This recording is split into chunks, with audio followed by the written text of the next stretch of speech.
அனைவருக்கும் வணக்கம். இந்த இசை வெளியீட்டு விழா ரொம்ப ஒரு ஆரவாரத்தோட, சுறுசுறுப்போட, பரபரப்போட, எழுச்சியோட, புத்துணர்ச்சியோட என்ன சொல்லலாம். நான் அவ்வளவு எனர்ஜி நீங்க இருக்கீங்க. இதான் இசை வெளியீட்டு வருவோம், சாங் ஓடும், ட்ரெய்லர் ஓடும், நாங்களாம் பேசுவோம், எங்கள் சவுண்ட் மட்டும் கேட்கும். எந்த சவுண்டுமே இருக்காது, சைலண்டாக இருப்பாங்க. எங்களுக்கே போர் அடிக்கும். ஆனால் இன்னைக்கு களை கட்டுது. இந்த கைதட்டல் இப்படி பண்ணும்போது எல்லாருக்குமே ஒரு சுறுசுறுப்பு வரும். படம் ரொம்ப நாளைக்கு ஓடும். கரெக்டு, வாயை சூடும். ஓகே, எல்லாமே நம்ம கதாநாயகன் இளபரத். முதல் படத்தில் நிறைய ரசிகர் சம்பாதிச்சிட்டீங்க. ஒவ்வொரு ஹீரோ ரசிகர் சம்பாதிக்கிறதுக்கு 10 படம் 5 படம் பண்ணணும். இவர் முதல் படத்துலேயே ரசிகர் சம்பாதிச்சிட்டாரு. இந்த மேடை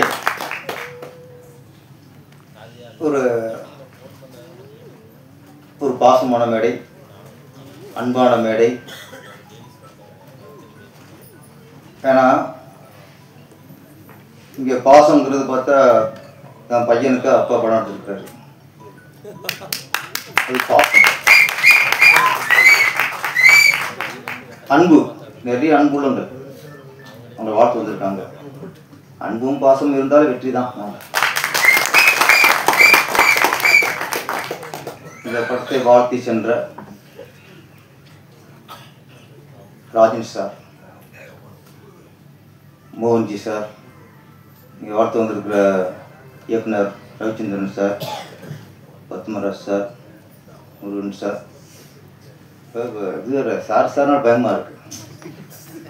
யார் இந்த சார்னு கேட்டுக்கிட்டாங்க. நிறைய சாரை போட்டு எந்த சார்னு அவங்க விசாரணைக்கு வந்துடுறாங்க. இப்போ பத்மராஜ் பேசும்போது அவர் என்னை கோர்த்து விட்டார். ராஜன் அண்ணன் அவர்களுக்கும் என்னை பேர தமிழ் சொல்லிக்கலாம். ராஜன் அண்ணன் அவர்களுக்கும் பேர சார் அப்படின்ட்டார். எனக்கு பகீர் இருக்குது. ஏற்கனவே யார் அந்த சார் யார் அந்த சார் எங்கே விட்டு கிடைக்கிறாங்க. இது பேர சார்னோன்னு இவர் தான் அந்த சாரான்ட்டு நம்மகிட்ட வந்து நம்மளை கூப்பிட்றாங்க. அதனால் இப்போ கொஞ்ச நாளைக்கு நம்ம சார்னு சொல்கிறதே தவிர்த்துப்போம். முருகன் அவர்களே, ரவிச்சந்திரன் அவர்களே, தயாரிப்பாளர் இளங்கோ அவர்களே, இளம் பரத் அவர்களே, ராஜா அம்மையப்பன் அவர்களே, பிரச்சனை இல்லைண்ணே. அதனால் இப்போ தான் தமிழ் வளர்க்குறாங்க. நம்ம சார் சொல்லணும்ல, இப்போ சார் சொல்ல பயப்படுறோமா, இப்போ அவர்களே இதனால தமிழ் வளருது. இது ஒன்று தான் நடக்குது. இந்த படத்தோட பாடல் ரொம்ப நாளைக்கு அப்புறம் வரிகள் புரிந்த பாடல். எல்லா வரிகளும் அழகாக புரியும். அங்கேதான் இசையமைப்பாளர் வந்து வெற்றி அடைஞ்சிருக்கிறார். இசையமைப்பாளருங்கும் போது வெறும் இசைதான் காதுக்கு கேட்கணும் இல்லாமல் வரிகள் தெளிவாக கேட்டால் தான் அது நல்ல பாடல், தரமான பாடல். எங்கே இசை ஏறணுமோ அங்கே ஏறணும், எங்கே வார்த்தைகள் மேலே போகணுமோ அங்கே வார்த்தைகள் போகணும். கரெக்டாக பண்ணியிருக்காரு. நம்ம இசையமைப்பாளர் நல்ல தம்பினாலே நல்ல இசையை கொடுத்துருக்காரு. பேருக்கு ஏற்ற மாதிரி பேரையும் காப்பாற்றிருக்காரு, இசையும் காப்பாற்றிருக்காரு. அதில் அந்த ஃபஸ்ட்டு பாடல் டண்டனாக்கா ஆமாம் கரெக்டாக வச்சுக்காரு. அவர் மனப்பாடம் பண்ணிட்டாரு. Song super. அதே மாதிரி பாடல் வரிகள் சில இடத்துல பார்க்கும்போது எனக்கு வைரமுத்து இருப்பாரோன்னு சந்தேகப்படுற அளவுக்குலாம் வரிகள். கள்ளிக்காட்டு போய் என்ன அடிச்சு விட்டாயே இருந்தாலும் அவர் தான் இருக்கார். நம்ம கவி பேரரசன் அந்த மாதிரி வார்த்தை போடுவார். அப்புறம் நிறைய பேர் சொன்னாங்க இந்த பாடலாசிரியர் பேர் தமிழ் அமுதன். உண்மையிலேயே இங்கே பாருங்கள், நிறைய தமிழ் செல்வன், தமிழ் அமுதன், இல்லை தமிழா இந்த விராண்டுக்கு இருக்குன்னு நினைக்கிறேன். ஆமாம், தமிழ் வந்து அந்த அந்த கவிப்பேரசோட அந்த இவர் இருப்பாரோ அப்படின்னு தோணுது பாருங்க. நம்ம கவிஞர் வாலி நிறைய பாடல் இருப்பார். இந்த படகொட்டி அதெல்லாம் பார்த்து நிறைய பாடல். அது பாடல் கட்டு கண்ணாசன் எழுதியிருப்பாருன்னு ஒரு சந்தேகம் இருக்கும். கண்ணாசன் பாடலும் சொல்லுவாங்க, நிறைய சொல்லுவாங்க. அதே மாதிரி இன்னைக்கு தமிழ் அமுதன் எழுதின சாங்கு, வைரமுத்து எழுதின சாங்கு ஒரு சந்தேகப்படுறோம்னா அதே வெற்றி. அப்போ அந்த ஐட்டம் சாங் நிறைய பார்த்துருக்கோம். வரிகளை கிளுகிழப்பா இருக்கும். இதுல வரிகள் கிளுகிழப்பா இல்ல, ஆடுறவங்க கிளுகிழப்பா இருந்தாங்க. அவங்க டான்ஸ் சூப்பர். அந்த ரசிச்சிருக்காங்க வாங்கி பாருங்க. கண் கொட்டாம இமை கொட்டாம ரசிச்சிருக்காரு ஒருத்தர். அதுல வரிகளை பார்த்தீங்கன்னா அந்த ஐட்டம் சாங்கும் வேற மாதிரி வரிகள் இருக்கும். ஐட்டம் சாங்லையும் தத்துவ வார்த்தையில இருந்துச்சு.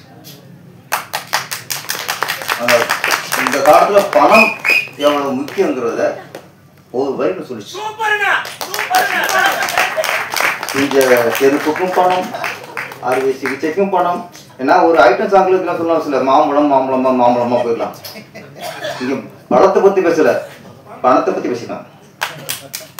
அதனால உன்னோட இசையம் இந்த எல்லா நாயகனுக்கு நல்லதுங்க இருக்க ரொம்ப வாழ்த்துக்கள் சார். தோற்றம் தமிழ்ல மட்டும் நிறைய வார்த்தைகளுக்கு பல அர்த்தம் இருக்கும். தோற்றம் அப்படிங்கும்போது ஒன்று பிறப்பு, அடுத்து உடல் உருவம், உருவ அமைப்பு. சில இடத்துலாம் போட்டிருப்பாங்க, ஒரு நினைவு சின்னமாக இருக்கட்டும், நினைவு சிலையாக இருக்கட்டும், கீழே அந்த சிலை கீழே தோற்றம் 1926, மறைவு 1992 இன்னொரு போட்டிருப்பாங்க. தோற்றம்ங்கிறது பிறப்பு, இன்னொரு தோற்றம்ங்கிறது உருவ அமைப்பு. இதில் கண்டென்ட் வந்து சொல்லுவாங்க, பழமொழி இருக்கு, உருவத்தை பார்த்து எடை போட்டுறாதீங்க அப்படின்னு. அதனால் ஆளை பார்த்து எடை போடாதீங்க அப்படிமா. அதனால் ஆளுக்கும் குணத்துக்கும் சம்மந்தம் இருக்காது. ஆளை பார்த்தா கரண்டோட இருப்பான், உள்ள அப்படி பூமா இருக்கும். சொல்லுவாங்களே, பலாப்பழம் வந்து பார்த்தா வெளியே முள்ளுமுள்ளாக இருக்கும், தொட்டா குத்திரமோன்னு இருக்கும், உள்ளே பார்த்தா சொல்லையாக இருக்கும். பலாப்பழம் ஓகே, அந்த ஏரியா நினைக்கிறேன், அதனால பலாப்பழம் சொல்லுவேன். அதனால பலாப்பழம் டக்குன்னு புரியும் உங்களுக்கு. அந்த மாதிரி தோற்றம் இங்கே பாருங்க. நான் ஃபஸ்ட்டு இந்த யார் தோற்றத்தை பார்த்து வியந்தேன்னா, நம்ம குடிசல் தோற்றத்தை பார்த்து நான் வியந்தேன். இளங்கோ அவர் குடிசல் பார்த்து நான் வியந்தேன். ஏன்னா அவர் பார்த்துட்டு இவர் பையன் தான் ஹீரோன்னா, நான் பையனை பார்த்தேன், அவர் தம்பிமா இருக்கார், அண்ணன் இருக்கார். ஏதோ ஒரு 3-4 வருஷம் வித்தியாசம் தான் இருக்க மாதிரி தோணுது. தோற்றம் எப்படி இருக்கு, அவருக்கு அண்ணன் மாதிரி இருக்கு. எதிர்க்கு சார். அப்போ அவர் கேமரா பேன் பண்ணுங்க, அவர் பார்க்க அவர் கட்டுங்க. தோற்றம் அவர் தம்பி மாதிரி இருக்கு, இவர் அண்ணன் மாதிரி இருக்கு. ஆனா உண்மை என்ன, அவர் பையன், இவர் அப்பா. நீங்க தெரிஞ்சு வச்சா தோற்றத்தை பார்த்து சேர்ந்து.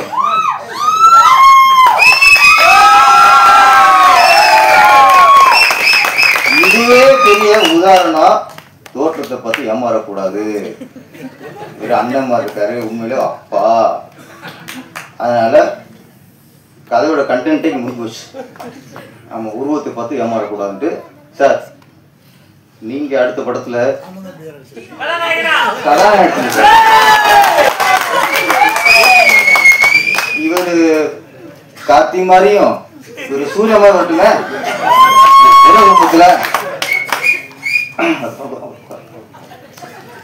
ஏன்னா தோற்றத்தை நான் ஃபர்ஸ்ட் இவர் பார்த்தேன், நான் வேந்துட்டேன், என்னடா இவ்வளோ யூத்தாக இருக்காருன்ட்டு. இப்போ சொல்கிறேன், இப்போ நீங்கள் பட வாய்ப்புக்காக டிஆர்ட்ட போங்க, பாய்கிராஸ்ட போங்க. இப்போதைக்கு நீங்கள் வந்து மணிரத்திட்ட போங்க, சங்கர்கிட்ட போங்க, லோகேஷ் கனகராஜ்கிட்ட போங்க, வாய்ப்பு கிடைக்கும். ஏன்னா ஒரு நடிகனுக்கு ரொம்ப முக்கியம் அவர் உடம்பை சீராக வைத்திருக்க வேண்டும், அவர் தோற்றத்தை சீராக வைத்திருக்க வேண்டும். அதான் ஃபஸ்ட்டு. வாய்ப்பு முன்னாடியே இருக்காங்க. வாய்ப்பு கிடைக்கிற வரைக்கும் எக்ஸசைஸ் பண்ணுறது, பாடியை அப்படியே ஒரு குறிப்பாக வச்சுக்கிறது. படம் கிடச்சது அப்புறம் 5ஆவது படம் பார்த்தா வயிறு தள்ளி போய் பேண்ட் அளவில் மாறி போய், ஃபஸ்ட்டு படத்தில் பேண்ட் அளவு 30 இருக்கும், 5ஆவது படத்தில் 34,000. இப்படிலாம் மாறும். ஏன்னா அது வாய்ப்பு கிடைச்சதுக்கப்புறம் நமக்கு கொஞ்சம் கேர்லெஸ் வந்துடும். அந்த கேர்லெஸ் எப்பவும் வரக்கூடாது. ஒரு நடிகனுக்கு எப்பவும் வரக்கூடாது. இப்போ பெண்கள் பார்த்தீங்கன்னா அந்த கல்யாணம் முன்னாடி பொண்ணு பார்க்க வருவாங்கள்ல, அது வரைக்கும் கரெக்டாக வச்சுருப்பாங்க. ஏன்னா மாப்பிள்ளை பார்க்க பொண்ணு பார்க்க வர்றாரு, நம்மளை பிடிக்கணும், அது வரைக்கும் உடம்பு அப்படி வச்சுருப்பாங்க. ஒருத்தன் ஓகே பொண்ணு அழகா ஸ்லிம்மாக அழகா சூப்பராக சிம்ரன் மாதிரி இருக்குடா, திருஷா மாதிரி இருக்குடா, அக்கௌண்ட்டு கல்யாணம் பண்ணிக்குவான். கல்யாணத்துக்கு குழந்தை பார்த்தோம்னா டோட்டலாக மாறிடும். ஏன்னா அவங்களுக்கு என்ன, கல்யாணம் ஆயிடுச்சு, பிள்ளை பார்த்தாச்சு, இதுக்கப்புறம் நம்ம உடம்பை மெயின்டைன் பண்ணி அப்படின்னு ஒரு கேர்லெஸ். அங்கே தான் உடம்பு போடுது. பெண்கள் புருஷன் ரசிக்கணும், அப்புறம் நமக்கு நம்ம ஃபிட்னஸ் ஆக்கணும், நம்மளை நம்ம ரசிக்கணும். அடுத்தவங்களுக்காக நமக்காக தான் நம்ம உடம்பு, நம்ம ஆரோக்கியத்துக்காக நம்ம உடம்பு, கல்யாணத்துக்காக உடம்பு, பிள்ளை புக்கிறதுக்காக உடம்பு, எப்பவும் ஆரோக்கியத்துக்காக உடம்பு இருக்கணும். அது வேற டிபார்ட்மெண்ட், அப்புறம் பேசுவோம். நடிகன் சார், நடிகன் தோற்றம் ரொம்ப முக்கியம். இந்த படம் டைட்டில் தோற்றம். அப்போ தோற்றத்துக்கு நிறைய பேசணும் ஆரம்பத்தில். ஏன்னா தோற்றத்தை பார்த்து இடப்படக்கூடாதுங்கிறதுக்காக நிறைய உதாரணங்கள் சினிமாவில் இருக்குது. எம்ஜிஆர் காலம், எம்ஜிஆர், சிவாஜி கணேசன், அப்போல்லாம் ஹீரோ நடிக்கிறவங்களுக்குலாம் ஒரு இலக்கணம் வேணும். சிவப்பாக இருக்கணும், சுகுமுடியாக இருக்கணும். ஒரு காலத்தில் தியாகராஜ போகிற காலத்தில் எப்படின்னா அவங்களே பாடணும். அப்போது எம்ஜிஆர், சிவாஜி வந்ததுக்கப்புறம் ஓகே பாடுறது டிஎம் சௌந்தரராஜன் இருக்கலாம், நம்ம வாய்ஸா போதும். ஆனால் தோற்றம் அப்படி இருக்கணும். கமல்ஹாசன் வந்தார், உங்களுக்கு சிவகுமார், எல்லாம் அழகு அழகு அழகு, சிவப்பு சிவப்பு சிவப்பு, எல்லாம் ஒரு ஆள் கருப்பு வராங்க, கருப்பு வந்தார், பரட்டத்தலை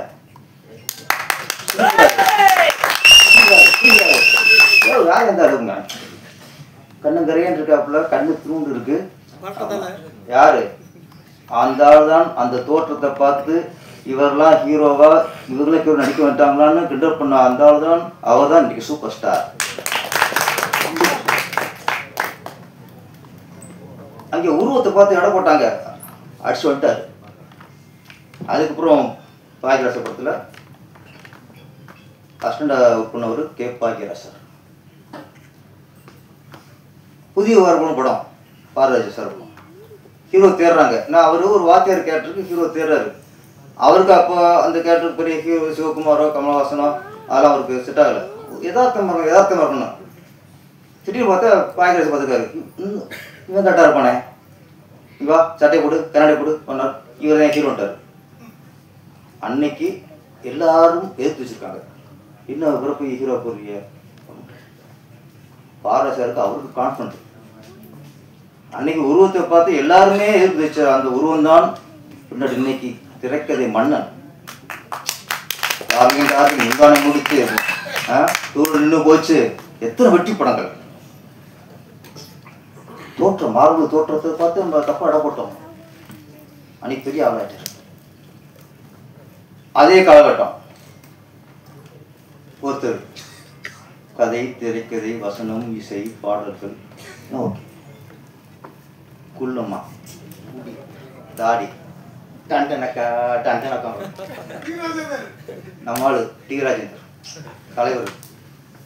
அவரு நடிக்கும்போது மூஞ்சியில் கண்ணு மட்டும் தெரியுது, முகம் கூட தாடியா இருக்கு.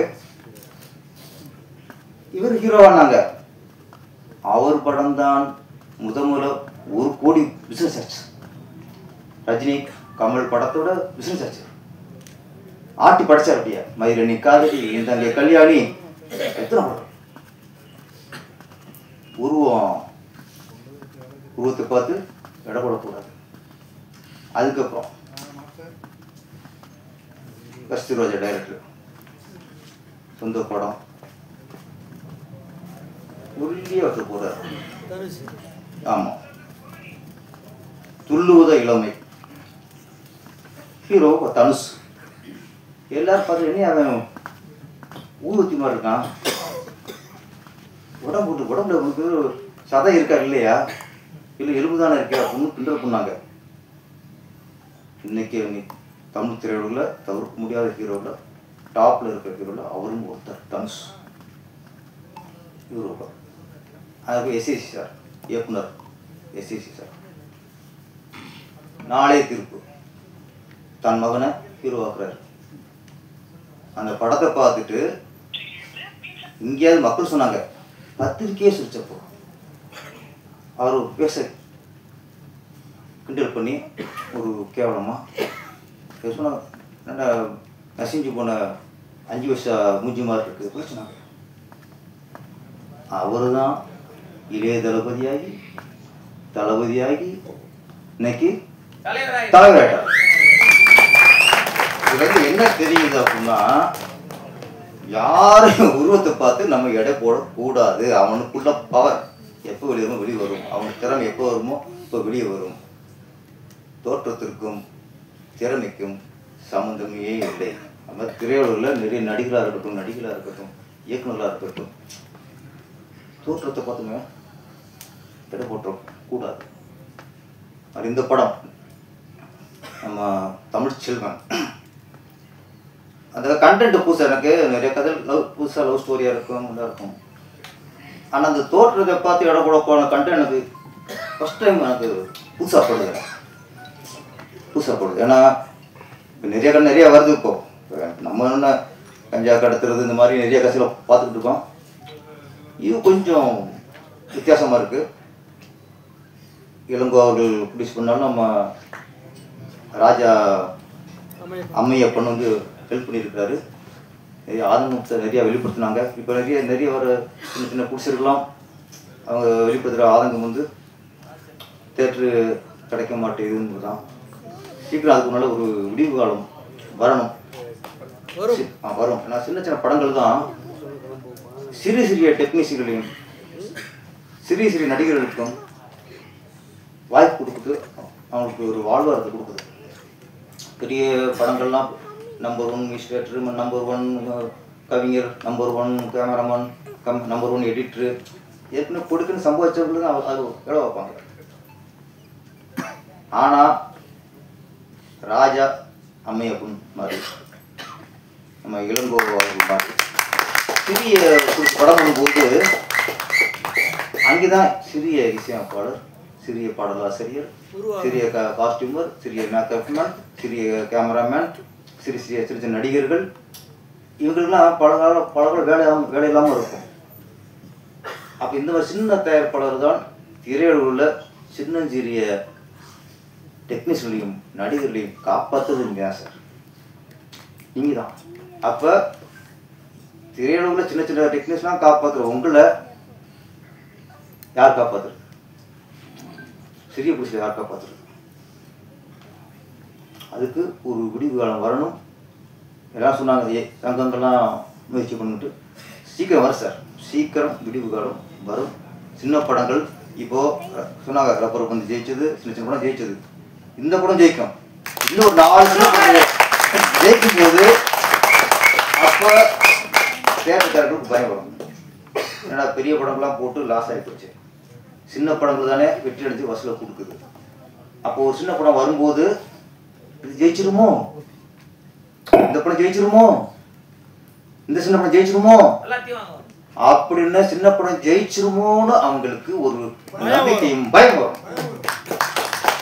அது வரணும்னா சிறிய படங்கள் ஜெயிக்கணும். வரணும். ஒன்று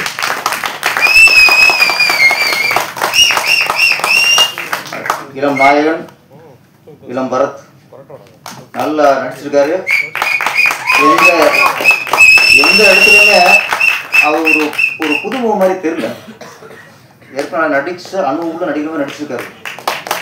அதுக்கு காரணம் இங்கே அப்பாட்ட உள்ள ஏக்கம். அப்பா இங்கே உள்ள ஏக்கம், இங்கே உள்ள இது அங்கே வீரியமாக வெளியே வந்துருச்சு. அவர் நடிக்கும்போது அவருக்குள்ள ஈர்ப்பை விட அப்பா நினச்சிப்பாரு என் பையன் பெரிய ஹீரோ வரணும், என் பையன் நல்லா நடிக்கணும், என் பையன் படம் பெருசாக வரணும் அப்படின்னு அந்த நினைப்போடையே ஒவ்வொரு நாளும் நினச்சிப்பாரு. அந்த நினைப்பு தான் சார் பாசிட்டிவ் சார். அது அங்கே பாதிச்சு முதல் சாங்கில் பார்த்தா நானும் பார்த்தேன். இந்த தோற்றம் அவர் பார்த்தா நம்ம வீட்டு பையன் மாதிரியே இருக்கார். ஓகே, கதாநாயகி வசுந்தரா பார்த்தா அத்தூர் பொண்ணு மாதிரியே இருக்கு. தோற்றம் இவர் நம்ம வீட்டு பையன் மாதிரி தோற்றமாக இருக்காரு, அது நம்ம அத்தை பொண்ணு மாதிரி அது ஒரு தோற்றம். என்ன அது ஒரு ஃபேஸ் வந்து முதல்ல இந்த கதைக்கு ஏற்ற மாதிரி ஒரு ஃபேஸ் கதாநாயகனுக்கும் அமைஞ்சிருச்சு, கதாநாயகனுக்கும் அமைஞ்சிருச்சு, நேட்டிவிட்டி ஃபேஸ். அப்புறம் அவங்க ஃபஸ்ட்டு சாங்கு நல்ல மெலோடி போயிட்டு இருக்கு. டைம் கிடைக்கும் போதெல்லாம் கிஸ் அடிக்கிறார். நானே அதில் ஒரு 32-33 கிஸ் அடிச்சுப்பாரு ஃபர்ஸ்ட் சாங். சரி ஓகே, முதல் சாங்கில் இளம் ரத்தம், இளம் பரத்து மாதிரி இள ரத்தம். அது டிரான்ஸ்ஃபர் மாஸ்டர் சொன்னாரா இல்லை பேர் அடிச்சாங்கிறது நான் டிரான்ஸ்ஃபர் மாஸ்டர் விசாரிச்சுக்கிறேன். அவர் பார்க்க கொஞ்சம் நல்ல மூஞ்சியா இருக்கு, சொல்லிருக்க மாட்டார். ஓகேயா சொல்லிக்கலாம்ல, டைரக்டர் அவரை எதிர்பார்த்திருப்பாரு, அவர் சொல்லிக்கிறார். அப்பா எதிர்பார்த்துக்க மாட்டார். இப்ப அவரு இளங்க பார்க்கும்போது ஷாக்கா இருங்க, நம்ம பையனா புது விளையாடுறான், வீட்டுல அவ்வளவு சாதுவா இருக்கானே, பூந்து விளையாடுறாங்க நினைச்சுப்பாரு. சரி ஃபர்ஸ்ட் சாங்ல 33 கிருஷ்ணா இதோட முடிச்சு நினைச்சேன். அது போயிட்டே அது மூணாவது சாங் அதுலங்க அது திரும்ப அப்படிங்கிறார். ஓ என்னையா பூந்து விளையாடுறாங்க, என்னைய ஒருத்த வரைக்கும் கமல்ஹாசன் கூட ஒரு கிஸ் அடிச்சிருக்காரு. அவர் படத்துல என்ன பார்த்தா 10 கிறிஸ்துன்னு அடிக்க மாட்டாரு. நீ என்னைய முடியலையா அடிச்சிட்டே இருக்காப்ல. அதான் அடுத்த படம் நீங்க ஸ்பாட்லைட் சாங் எடுக்கும்போது இளங்க சார் அப்படியே டைரக்டர் இல்லையோ நீங்க பாட்டு இருங்க, அப்பதான் அந்த படம் ஏ படம் இல்லாம யூ படமா வரும் சார். அப்படியே காரணம் ஏன்னா அவருக்கு என்ன பண்றாரு, அங்க பையனை பார்க்கல ஹீரோ பார்த்து இந்த படம் எப்படியே வெட்டி அடிச்சிடணும் அப்ப நிறைய கிஸ் அடி, அப்பதான் யூத்தை கவர் பண்ண முடியும். மாஸ்டர் நீங்க என்ன சொல்ல தெரியாது, நீங்க டான்ஸ் மூவ் சரி இருக்கோ இல்லையோ கிஸ் அடிக்கிட்டு என்ன இருக்க படத்துல ஒரு 100 கிஸ் அடிச்சா தான் இந்த படத்துக்கு யூத் வருவாங்க அப்படின்னு யூத்தை கவர் பண்றதுக்காக அப்ப நான் அப்பாவோட அனுமதியோட சார் அவர் அப்பயே சொல்லிட்டாரு என்னோட ஏக்கம்னு சொல்லிட்டாரு. அதை மகனோட நான் ஏக்கம் நடிச்சது பெரிய ஹீரோவாக ஏக்கம் நடிச்சேன், ஆனா முட்டும் ஏக்கமா இருக்கேன். ஆமா ஓகே, அடுத்த படத்துல இவரையும் ஹீரோ போட்டு அவரையும் ஹீரோ போட்டு இவருக்கு ஒரு ஹீரோயினி அவருக்கு ஒரு ஹீரோயின் போட்டு யாரும் அதிகம் முட்டம் அப்பா நான் மகனா. சார் ஒரு நிமிஷம், நீங்க அந்த டைரக்டர் போய் பாரு, இந்த டைரக்டர் போய் மணியத்தை பாரு, நீங்க உங்களை வந்து பாக்குற சார் அவருக்கு சார் என்னையே பாக்குறாரு. நானே சொல்றேன் நீங்க படத்துக்கு தோற்றம் ஏற்கனவே சொன்னார். தோற்றம் ஒரு திரையுலகுக்கு ஒரு மாற்றம், உங்க எல்லாருக்குமே இது ஒரு ஏற்றமாக உருவாகி கண்டிப்பா மிகப்பெரிய வெற்றி அடைந்து எல்லாருக்கும் நல்ல பேரையும் புகழ் பார்த்துக்கிறேன். அனைவருக்கும் இனிய பொங்கல் நல்வாழ்த்துக்கள். வணக்கம், நன்றி.